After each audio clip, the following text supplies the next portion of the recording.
So, hello guys, and we are on to the second part of this video of this chapter. और पिछले part में हम लोगों ने अभी बेसिक्स पढ़ी, हमने डायमेंशन 7 बेसिक यूनिट्स या फिर फंडामेंटल यूनिट्स और बाकी डिराइव्ड यूनिट्स.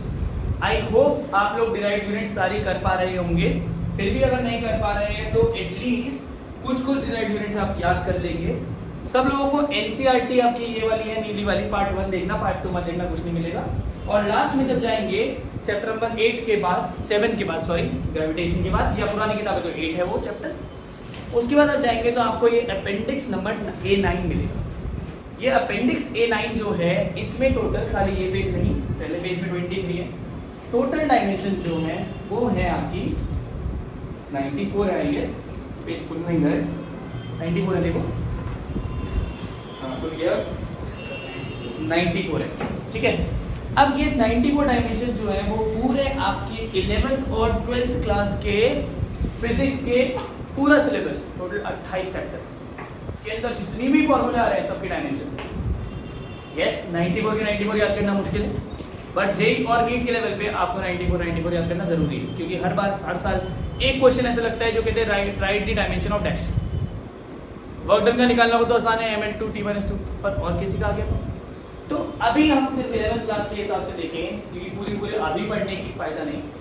तो एटलीस्ट फर्स्ट पेज जिसमें 23 डायमेंशन है, ये आपको अच्छा डायमेंशन नहीं रटने, आपको फॉर्मूला याद करना है, डायमेंशन खुद बना लोगे.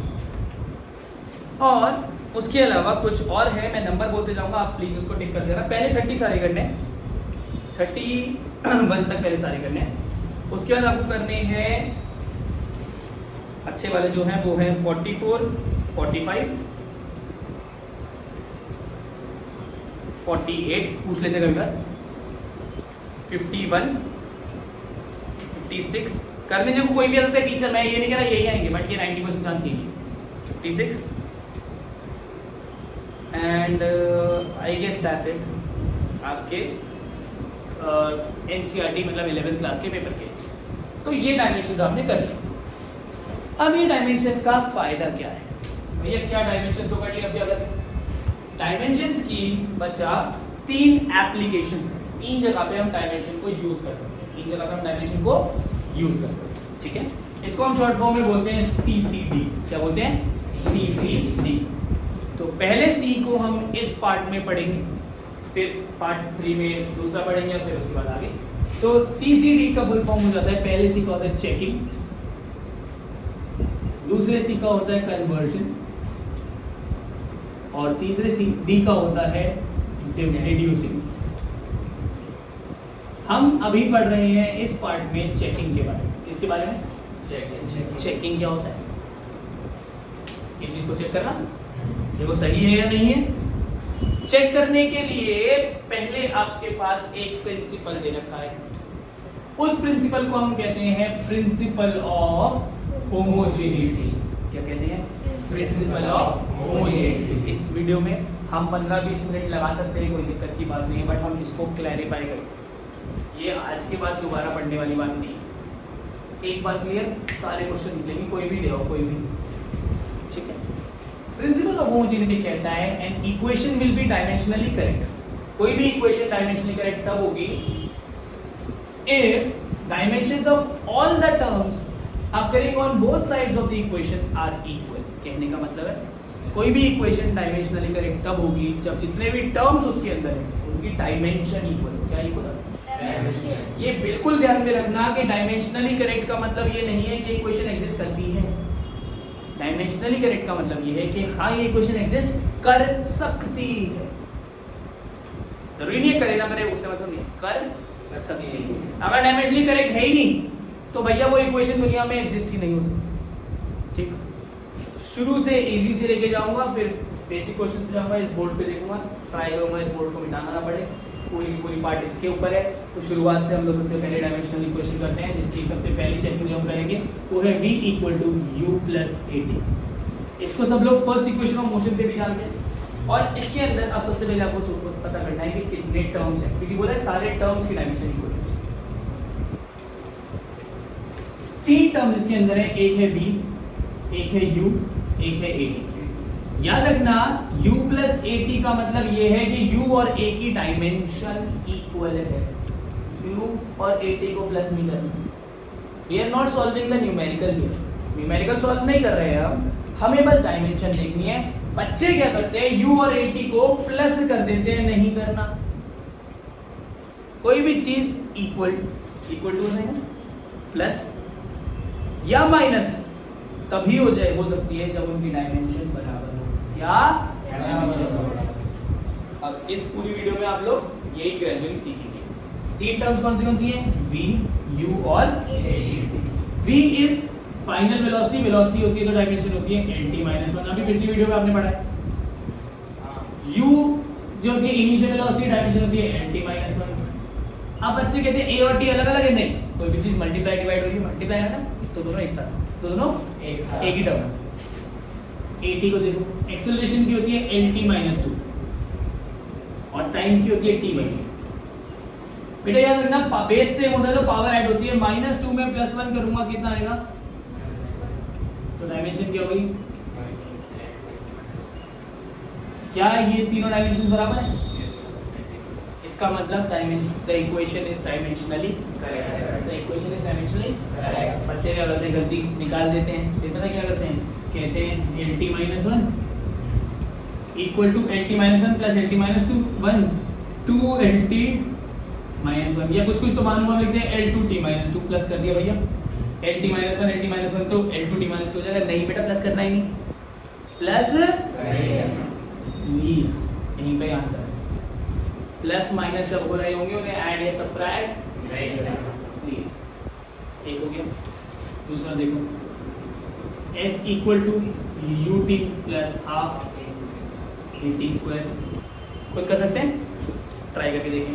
आप सब लोग भी सामने ट्राई करके देखिए, इतने में और नंबर सीख लूँ, बस ये वाले ट्राई करके देखनी है।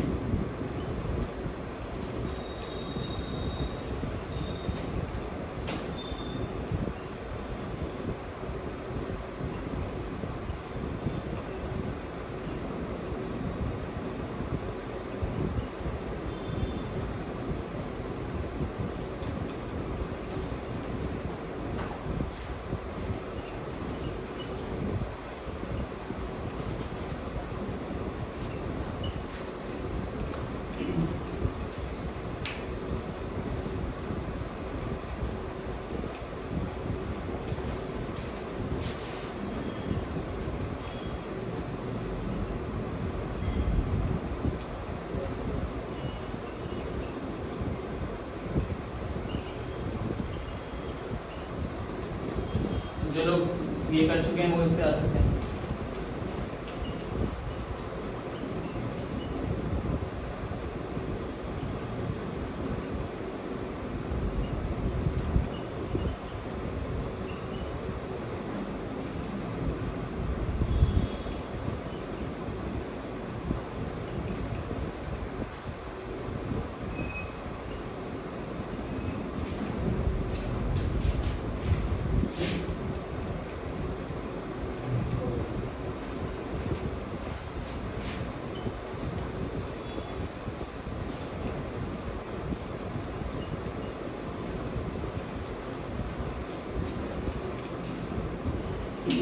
सारे डायमेंशन लिख लो, इतने आप लोग और भी कर सकते हैं, आपकी मर्जी है।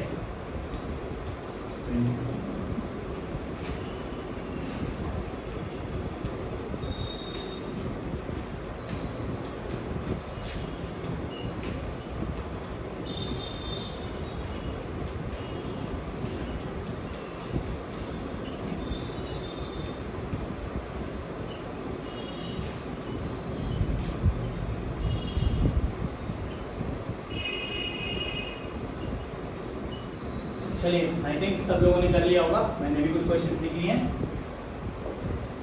क्वेश्चन देखिए second, s equal to ut plus half at square. इसमें तीन टर्म्स है, पहला है s, दूसरा है ut, तीसरा है हाफ at स्क्वायर। s है डिस्प्लेसमेंट और डिस्प्लेसमेंट होती है लेंथ l, कोई दिक्कत? ut u और t है, u है lt-1 और t है t1। बेटा t-1 t1 कट जाएगा दूसरे से, क्या बचेगा?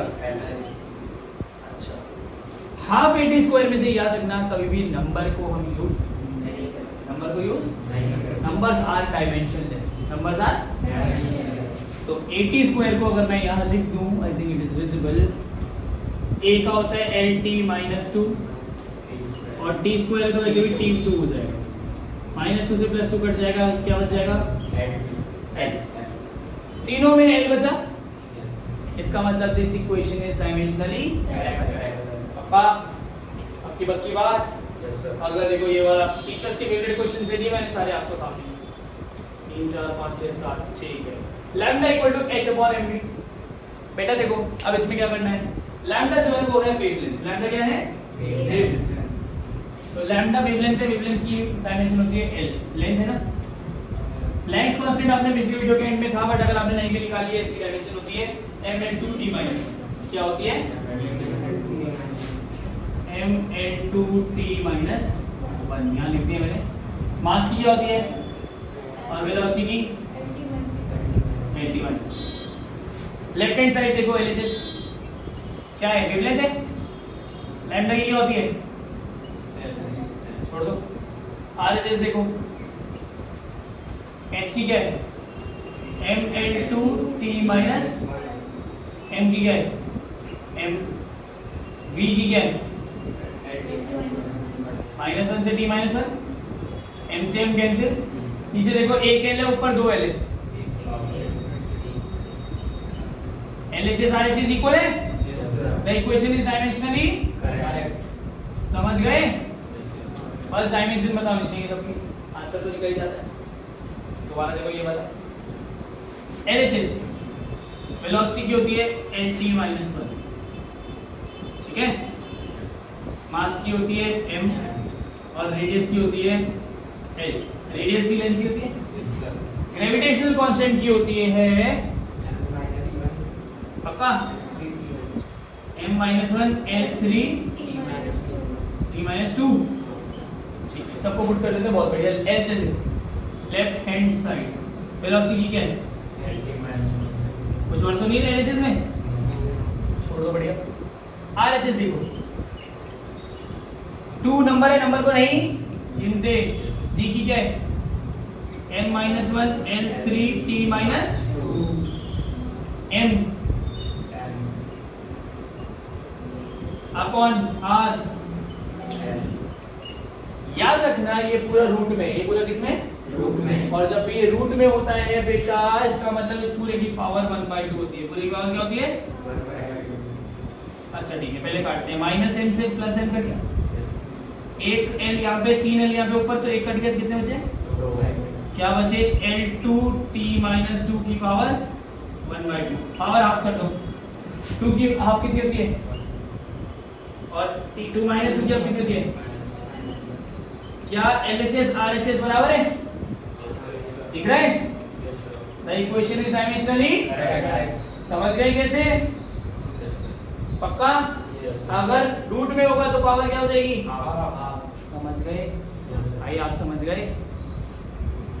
अगला देखिए, हाफ mv² mgh, देखिए सामने LHS हाफ नंबर को नहीं गिनते, मास है m, v स्क्वायर क्या होता है LT-1 का होल स्क्वायर, LT-1 का होल स्क्वायर। बेटा होल स्क्वायर का मतलब है डबल हो जाएगी पावर। 1 थी कितनी हो गई और -1 थी कितनी हो गई -2। अच्छा कुछ बच्चे -1 का स्क्वायर 1 लिख देते हैं, नहीं, मल्टीप्लाई करना होता है। -1 × 2 पावर की पावर को मल्टीप्लाई करते हैं, 1 का स्क्वायर नहीं निकालते, समझ गए। ये आ गया LHS। RHS देखो, मास m, ये जो छोटा g होता है ना बेटा, इसे हम कहते हैं एक्सेलरेशन ड्यू टू ग्रेविटी। क्या कहते हैं एक्सेलरेशन ड्यू टू ग्रेविटी। तो एक्सेलरेशन ड्यू टू ग्रेविटी वाला यहाँ से छोड़ेंगे, नीचे को एक्सेलरेट हो गया, तो वो एक्सेलरेशन की होगी। क्या होती है डायमेंशन एक्सेलरेशन LT-2, और h जो है ये प्लैंक्स कांस्टेंट नहीं, हाइट है m कितने हैं 1, l कितने हैं 1 और 1 ऐड कर दूं, t कितने हैं -2। क्या डायमेंशन इक्वल है, left hand side equal to right hand side, समझ रहे हो। मैं एक एक क्वेश्चन इतने सारे क्यों करा रहा हूँ, खुद से करा रहा हूँ, क्यों? क्योंकि आप लोगों को समझ में आ जाएगा।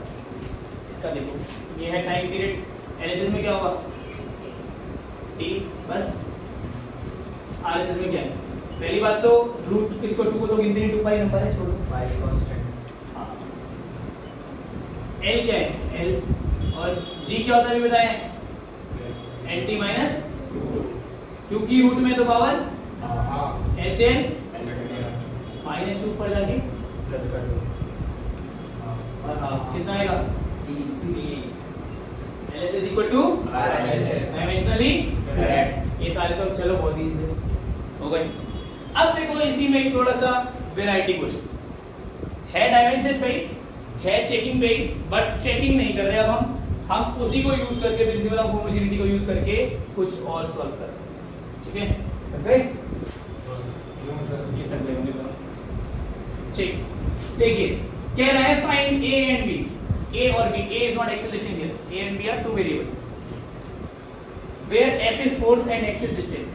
जब भी ऐसा क्वेश्चन आए, आप बोलोगे कि प्रिंसिपल ऑफ होमोजेनिटी कहता था कि अगर F के बराबर कोई चीज है तो वो दोनों की डायमेंशन बराबर है, हाँ है ना? इसका मतलब dimensions of F should be equal to dimension of AX. A की निकालनी है तो A की डायमेंशन कैसे होगी? X को नीचे ले जाएंगे, हाँ है ना? समझ रहे हो इनकी इक्वल क्यों करेगी? क्योंकि प्रिंसिपल ऑफ होमोजेनिटी कहता है अगर दो चीजें इक्वल है इसका मतलब उनकी डायमेंशन क्या है? इक्वल है। ठीक? पक्का? एक्सेलरेशन फोर्स क्या है? mlt माइनस x क्या है? लेंथ है, डिस्टेंस है, डिस्टेंस क्या होती है? लेंथ। l से l a की डायमेंशन क्या है? mt आ गई ना? पक्का? समझ गए? चलो आगे फिर b की केस निकालेंगे ऐसे ही, f को b स्क्वायर के बराबर, कोई दिक्कत तो नहीं है। b किसके बराबर हो गया? f क्या है? m l t minus x क्या है? l t। ऊपर एक l है, नीचे दो l है, एक से एक कैंसिल, ये ऊपर चढ़ जाएगा। m l माइनस 1 डायमेंशन कुछ भी आ सकती है, ये मत सोचना ये किसकी डायमेंशन है, ये डायमेंशन है, सही है क्वेश्चन। समझ गए? क्वेश्चन का टाइप समझ गए? पक्का? एक क्वेश्चन बड़ा ही प्यारा, टीचर्स का दुलारा, आप लोगों को लगेगा ये क्या है, बड़ा ही इजी क्वेश्चन है। ये देखना, मैं आपको भर के एग्जांपल क्यों करा रहा हूँ, पूरी ऐसे करा दी मैंने। क्या है? b plus A square a by B square n minus B equal to R T. ये इक्वेशन है, कह रहे हैं a और b निकालो, कह रहे हैं a और b निकालो। इक्वेशन ये भी। अब बच्चा क्या है, आर टी ढूंढने लगता है। नहीं, p क्या है? प्रेशर। प्रेशर की यूनिट होती है, प्रेशर की डायमेंशन होती है force upon area. m l minus 1 t minus 2 और वॉल्यूम होता है v, वॉल्यूम में वॉल्यूम पड़ी थी अभी l पे। पक्की बात? सब यहीं पे? मैंने क्या बोला, जब दो चीजें ऐड हो रही है इसका मतलब उनकी डायमेंशन इक्वल। इसका मतलब p के बराबर क्या है? a b square. दोनों ऐड हो रही है ना? p के बराबर क्या है? a b square, a upon b square. तो a की वैल्यू क्या है? सर b स्क्वायर की वैल्यू कम करें, क्योंकि बेटा ये p जो है वो a बाई b स्क्वायर से ऐड हो रहा है, खाली ऐसे ऐड तो नहीं हो रहा, अपॉन में नहीं है ना, पूरे के एलसीएम नहीं ले रखा ना, तो बस स्क्वायर और स्क्वायर, ये पूरी टर्म एक है, a अपॉन b स्क्वायर एक टर्म है। हाँ भाई देखो, इन लोगों के साथ बैठने से एक फायदा ये है कि जो इनके डाउट्स होंगे वो ऑब्वियसली आपके भी डाउट्स होंगे। आप तो डायरेक्टली कुछ नहीं पाओगे, तो इंटरेक्शन में ये है कि आप पूछ लो, अच्छी बात है। प्रेशर की क्या है? m l minus 1 t minus 2, हाँ या ना? b क्यूब b स्क्वायर, पहले ये l क्यूब था, उसका स्क्वायर कर दो, कितने हुए? l की पावर कितने हुए? 3 2 6 m आ गया, माइनस 1 और प्लस का 6, माइनस 1 प्लस का 6 कितना हुआ? 5 m l 5 t माइनस। कुछ पता है स्कूल थोड़ा सा टफ करने के लिए क्या देते हैं, कहते हैं इसकी ना यूनिट बताओ, ऐसा यूनिट। बेटा मास है तो क्या होगी? केजी। क्या होगी? केजी होगी। इसी में याद आ गया तो मैंने बता दिया। लेंथ है मीटर, तो मीटर की पावर कितनी है? 5 और टाइम है तो सेकंड की पावर। वो इसमें नहीं देते, इसमें देते बच्चा कंफ्यूज। बच्चा कहे ये क्या है? अरे ये यही तो है, समझ गए? पक्का? ठीक है, ये आ गया। अब n और b, नहीं ये b और b था, सॉरी b और b है, b माइनस b और b दोनों माइनस हो रहे हैं, चाहे चीज प्लस हो रही हो या माइनस हो रही हो, डायमेंशन बराबर। इसका मतलब b की डायमेंशन b की डायमेंशन के बराबर है। b की डायमेंशन क्या होगी फिर? समझे नहीं समझे? नहीं अगर समझ गए तो प्लीज, हम समझ गए तो आगे चलो, नहीं तो छोड़ो। दोबारा बताओ पक्का, एक बार बताओ दोबारा। देखो जब दो चीजें ऐड हो रही थी, इधर से नहीं देखना इधर नहीं देखना, दो चीजें आ रही थी, डायमेंशन बराबर रखी, एक को छोड़ के बाकी सबका बता था, पुट करा, सॉल्व हो गया। इसको इसमें निकालने आ गई। ऐसे बी और बी माइनस हो रही है, क्या हो रही है? माइनस और प्लस और डायमेंशन बराबर है। इसका मतलब बी की डायमेंशन वही है जो बी की है, और वॉल्यूम की क्या है? अगर यूनिट पूछेगा तो P2। नहीं समझे सब लोग? आया मजा इन क्वेश्चंस को करके? लगा कुछ करा? अभी और भी है, बट इस पार्ट के लिए दैट्स इट, थैंक यू।